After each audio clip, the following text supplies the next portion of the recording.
All right. We are live now. If you want to inject any South Park memes, you are more than welcome to. Probably not the first 30 seconds, though. I think that's how you get demonetized or taken down. Or whatever. Okay, I'm going to start this off. All right.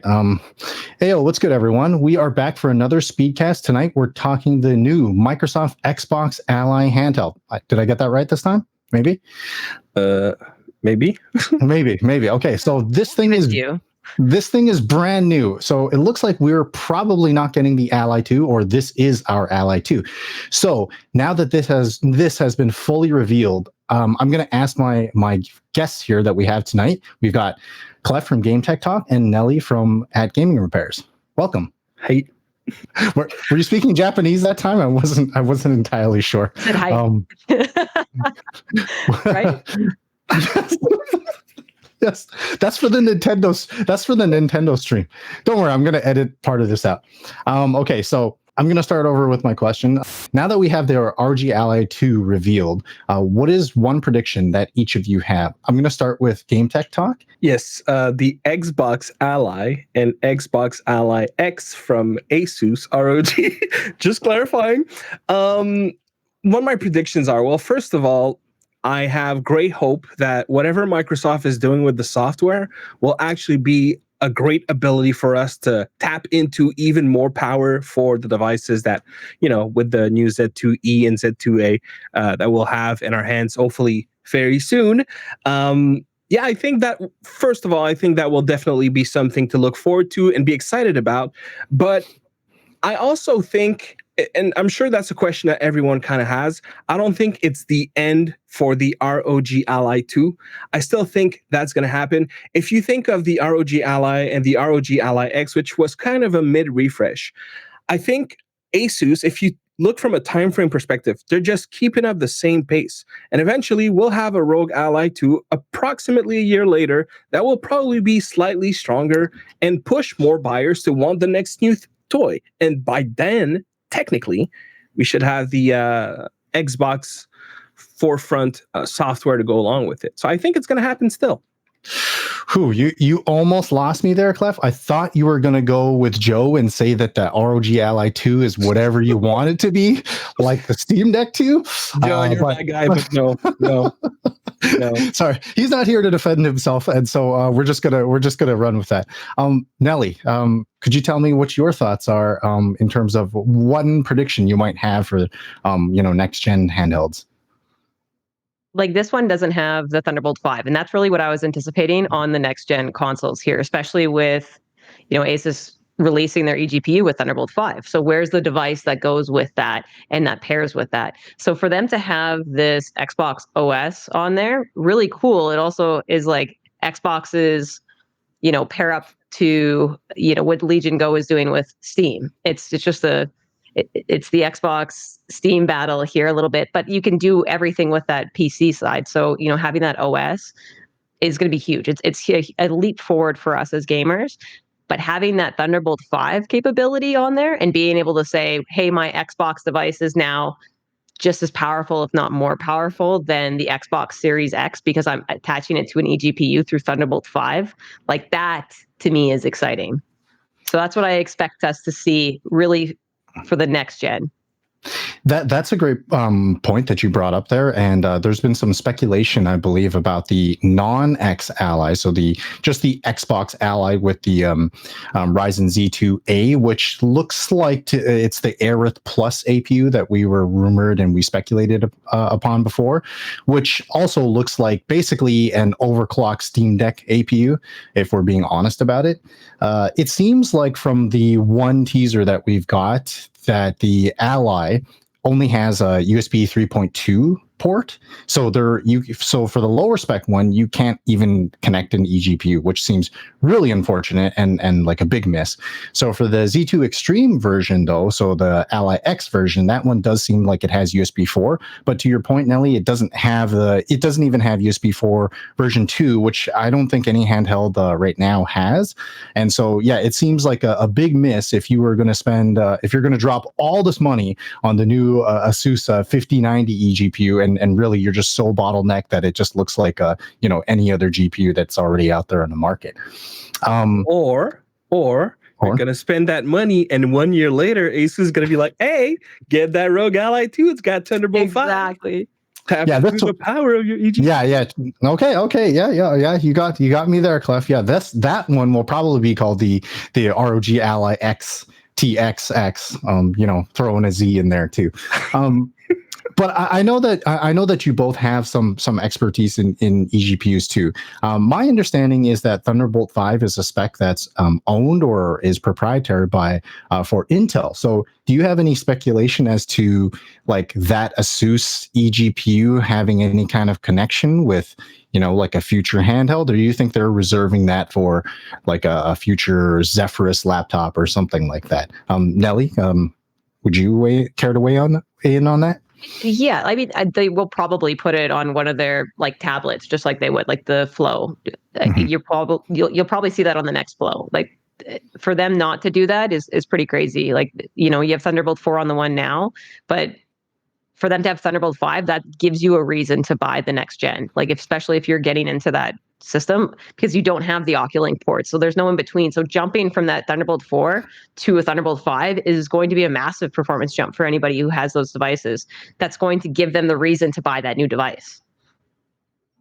Yeah, what do you think about that, Clef? So I'm going to get a little technical. For sure, I don't see why they couldn't have it.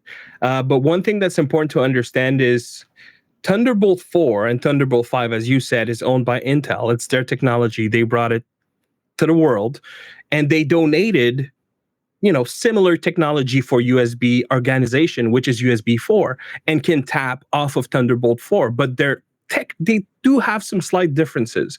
So if a company is saying, oh, we have Thunderbolt 5, like Asus is doing right now on their eGPU, it means that they have subsidized and licensed Intel's technology. They paid for the right to have that port and have that technology and say that they have it. So if they can, I don't see why they couldn't on a future ROG Ally. They're just going to pay for it, and we'll pay for it too, of course. Yeah, my understanding, and someone in the audience can feel free to correct me because I'm not an expert on the USB naming, unless they decide to come out with USB 4 Gen 2 by 2, whatever they want to call it then. My understanding is that USB 4 version 2 is 80 gigabit per second bandwidth. Thunderbolt 5 is 120 gigabit per second bandwidth. And what would be required would be a controller that is on the eGPU itself to handle the Thunderbolt connection. So there would have to also be something on that handheld or that laptop side to communicate it with it as well. And in that case, it would be like some kind of Intel or third-party licensed, as you said, Intel spec. But once again, I'm not an expert, so feel free to call me out in the comments. I just want to add a little something. I'm pretty sure Thunderbolt 4 and Thunderbolt 5, they have a higher capacity in terms of total bit rate, but they also have bidirectional in terms of the data transfer. I'm pretty sure that's a big difference that you have still to this day between Thunderbolt 4 and USB 4. And I believe is the same also with USB 4 version 2 and the Thunderbolt 5. I think. Just wanted to put that out there. Again, if someone in the comments had the exact information, but I feel like I'm pretty sure about that. Yeah. So, talking about Thunderbolt 4 and 5 and eGPUs, given that, only the Ally X, or I should specify here, the Xbox Ally X is the only one that could take capability of that right now. Given the specs that we have right now, I would like to ask what you both predict our price predictions are. We previously did an episode on Z2E price predictions for other handhelds like the Legion Go 2 and also the MSI Claw A8. And we had some predictions, but I'll share those predictions afterwards. Nelly, would you like to guess, play a little Price is Right with the Xbox Sure. Ally and Ally X? I had to look up what the USD price was. Yes. Just to make sure, so that I have Yes. okay. Yes. So my prediction on the USD side is $10.99. Like I think it'll be $100 more than the MSI Claw 8. Because that one's $200 more roughly than, well, I think it's $100 USD more than the Ally X, but in Canada it's $200 more. So in Canada, I think it's going to be $13.99 as a starting point for that Xbox, the high end one. Right. especially with inflation right now and where we're seeing prices come out. Right. What about for the base, the Z2A? I mean, somebody's got to care about that one.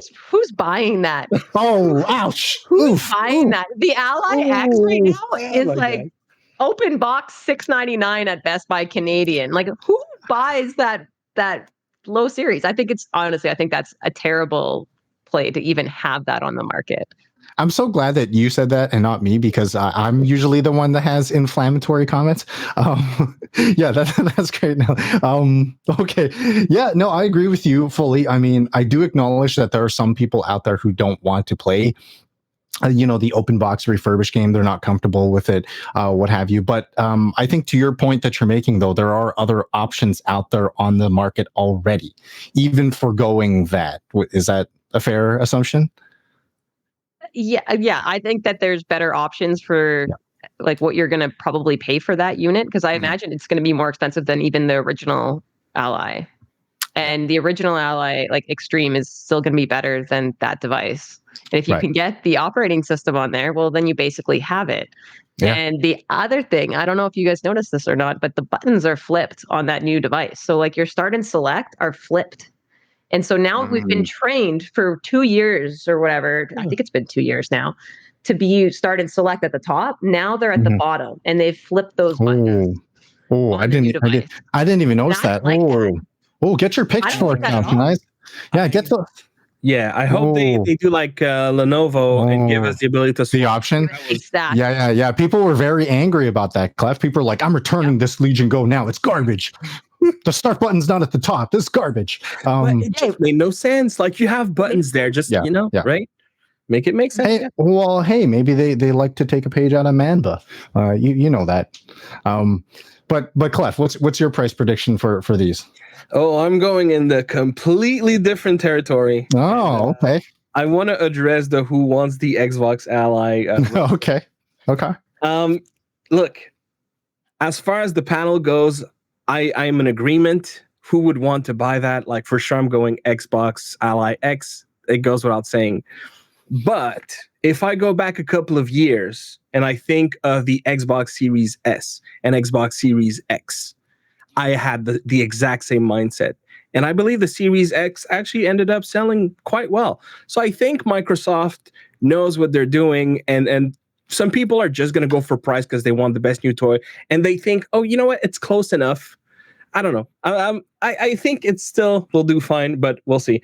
That said, I have a completely outrageous take. I think $699 for the Z2A and $799 for the Z, or up to $850 maximum for the Z2E. Wait, can you repeat that? You said $699 for the Z2A? Yeah.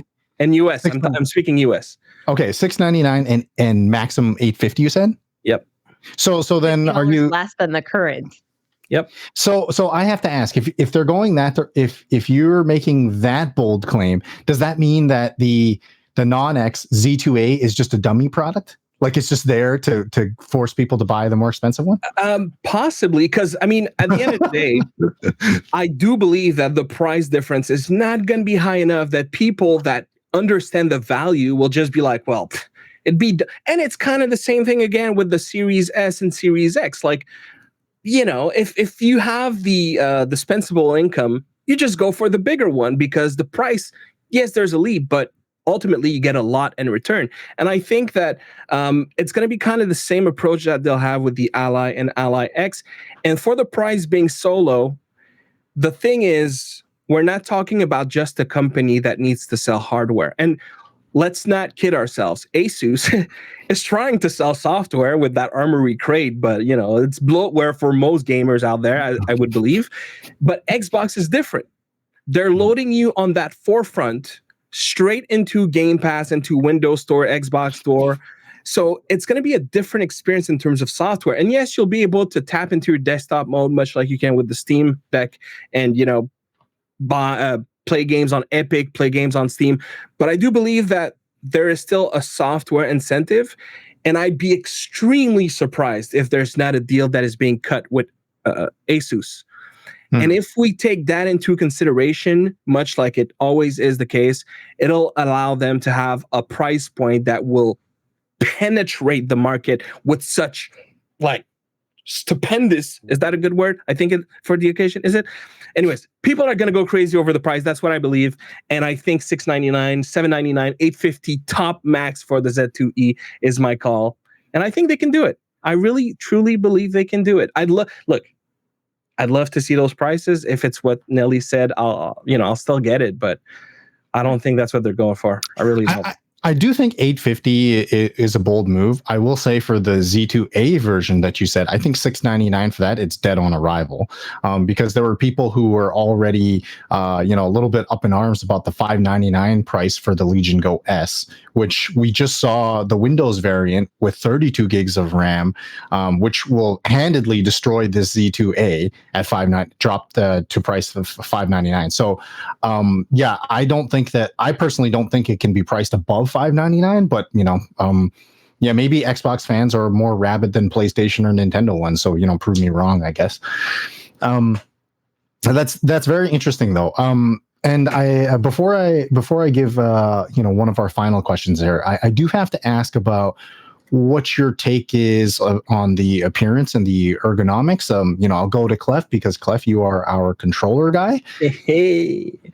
So first thing, I think we can all agree that when we first saw the two, Ally and Ally X, before we knew what they were, everyone was like, "Oh my God, this is fugly," right? I thought you said no swearing on this stream. Well, yes. Let's not. No, yeah, let's not sugarcoat it here. I know people. Nice. I know people love their N64 controllers, but that thing's hideous. Yes, same type of deal, right? But from the time we've seen those leaks, I was already convinced in the ergonomic point of view. And I know still I see people commenting where, it's too big, it looks ugly. Personally, I think they really elevated the look with the way that the design is happening with the front of the shell. I think it looks great with the touch-ups that we've seen now with the release. But I'm psyched, super psyched for the ergonomic. And it's another way that they can stand out. And I think, it's a bold move in terms of having grips on a handheld, but for me, I think it'll work for sure. And I expect that to be the most comfortable handheld, PC handheld, on the market when this drops, but we'll see. Okay, I'll be honest. My first my first thought of it, looking at it, was that GameCube keyboard controller. Do you guys remember that? Yep. That's what I thought. I was like, wait, what is this thing? Okay.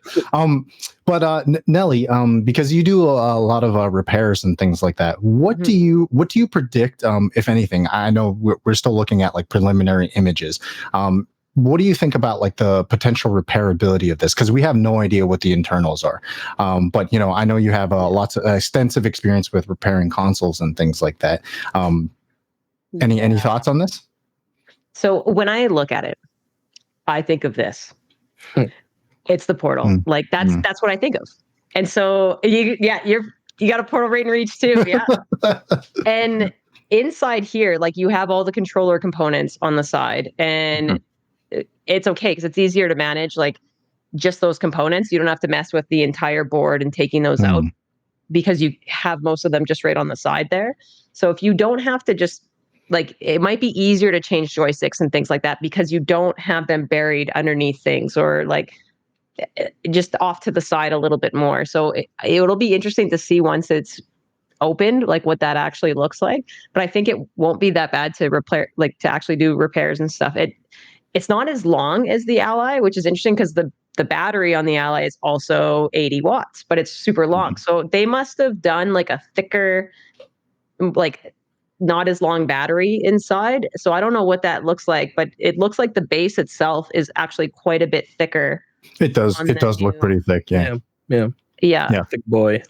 Okay. Yeah. So you might have to take out that battery in order to get down into something like depending on how that's positioned on there because they have a tighter space to work with. Right. That's some good speculation. Yeah, it would stink if you have to remove the battery and a whole bunch of internal components just to get to, like, the sticks or something like that. But I think based on what you said about like the design and how the controllers are basically protruding on the side, hopefully that's not the case. Yeah, that's some really good analysis, I would say, based on the information we have. Thank you for that. So I have one last question here, and this question is, how you think these Xbox Allies are going to, stack up to the current, I guess you would say, performance kings that we have in the handhelds right now, and that's the HX370s. I guess I should have just said, the Xbox Ally X, because there's no way that other one is even. Yeah. Well, maybe its competition is the Ioneo Next Lite, maybe. Okay, so Nelly, what do you think? I know you're a big lover of the the One X Player X1 Pro, like just like I am. I actually love your variant in particular. But what do you think about how this Ally X is going to stack up to a device like that?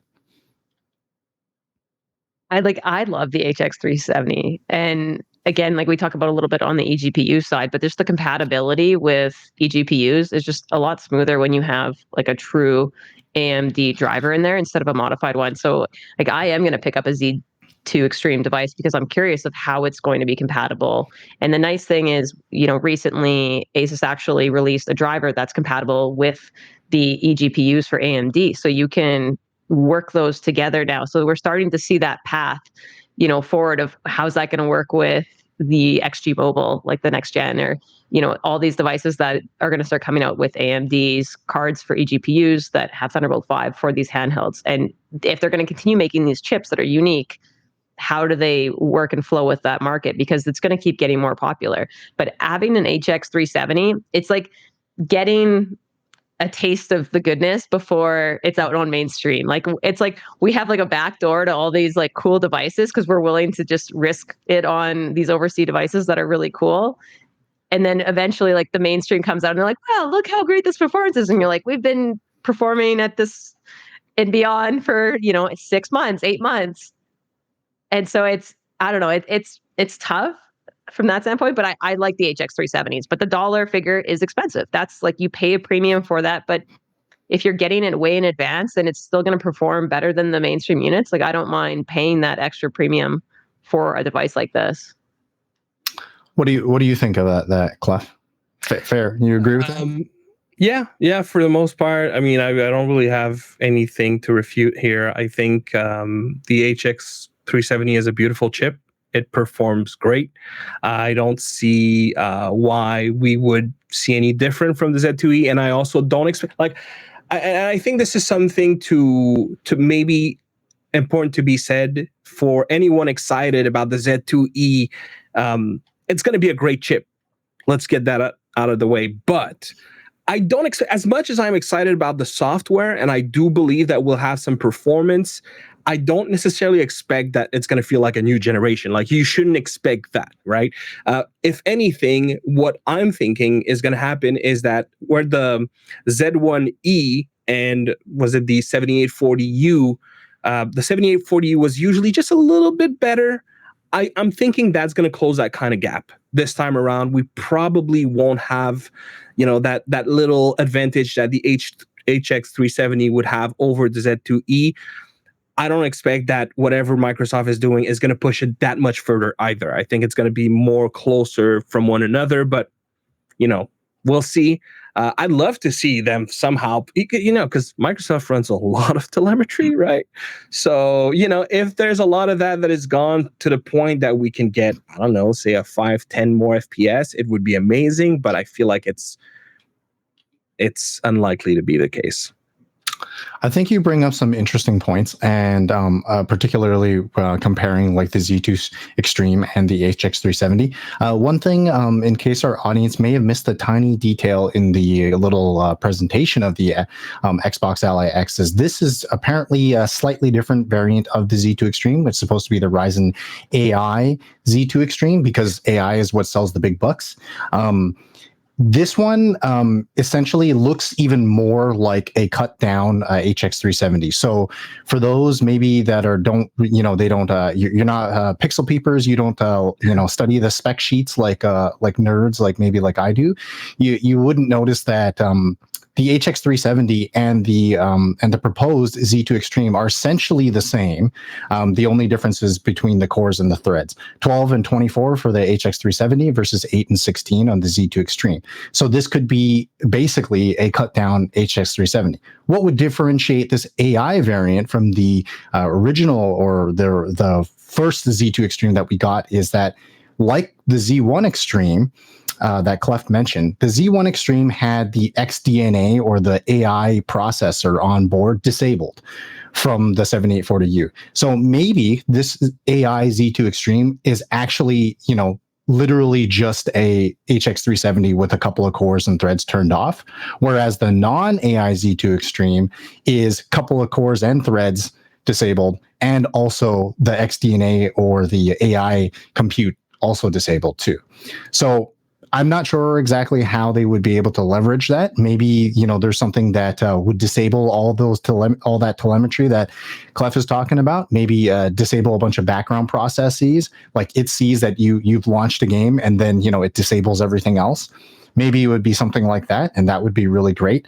I believe there was speculation when we still had, I think it was the it was the XPG NIA handheld that never came to light. That one was supposed to use cameras, I think, to implement something called foveated rendering, right? Which would basically track your eyes and give you the full resolution where you're looking, but then have lower resolution in the corners of the handheld or the screen to save some processing power. My understanding is these handhelds don't have cameras, so that wouldn't be a thing, but maybe they can do something faked like that. So it'll be very interesting to see. I get foveated rendering on VR, but I wouldn't want to see that on a screen this big. Like, I don't see how that could be viable. It looks like you would always be in tunnel vision mode with that blur edges. I mean, so you pull back. What if you just pull back and you're like, what's funny? So what's funny about that, Clef, is I thought that too, but actually if you use your phone regularly, just look at the center of your phone or center of your tablet. Even, I know you have the Tab 4, so look at the center of the Tab 4. You'll notice that if your eyes are focused directly on the center of the image, you won't be able to, with clarity, read what's in the corners. So imagine you had, your HUD or your mini map in the corners of the screen there. You can't actually see it. You can't, it's like your visual clarity. Yeah, your visual clarity is not sharp enough for you to actually make that out. So if they could cheat by lowering the resolution in those corners there until it sees your eyes look down there, it could potentially save some processing power. How much of that matters is, up for debate, I'm sure. One thing real quick. I don't know if you noticed with the Xbox Ally X, there's that Asus dropped some material for the media kit, and there's the where you can use their UI in the game bar, and in that specific image you see the TDP set at 35 watt, which, as far as I understand, do we have HX370s that are unlocked past 30? I don't think that is the case, right? No, I haven't seen any. Only the Intel, like my Intel. Both my Intels have. I believe they are actually spec'd for 15 to 30 watts, same as the prior from AMD. I have an image literally showing 35 coming straight from Asus. Well, it could be that they increased the voltage, or they just, or maybe that's why they deactivated some cores and threads. So we're going to read the viewer's question from our previous video that comes from Goku Africa. And the question goes as follows. I am thinking of purchasing my very first handheld. I was leaning towards the Ally X, but looks like it is struggling with the latest games. Should I just pull the trigger or wait for next-gen handhelds? Any idea on when they're coming? So what do we have for Goku Africa? So we did actually respond to them, and they had a follow-up thing. They follow-up comment. They said that budget is not a big constraint for them, and that they're willing to spend $1,000 to $2,000 for a powerful handheld. Unfortunately, they are afraid of support on the Chinese handhelds, and they're afraid to pick them up for that reason. So they're wondering if we would suggest looking into them and whether the software in those handhelds are stable or not. May I? Absolutely.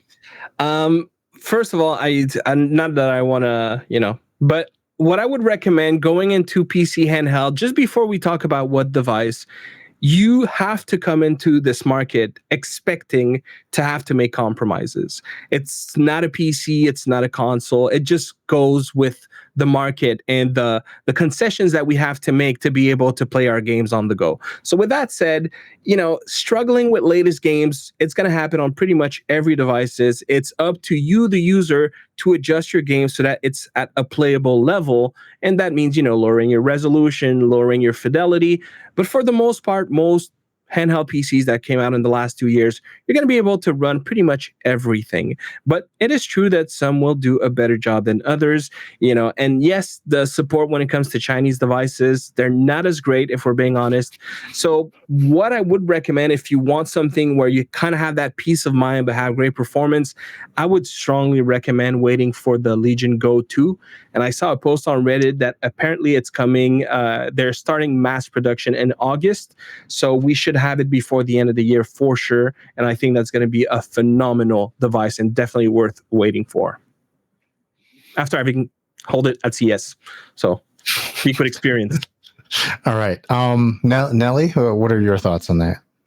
Yeah, if you're just getting into it, like starting with a mainstream brand is the safest bet. Like you're going to get a feel for, what to expect for the interfaces, which are going to be more friendly than some of the ones that are overseas.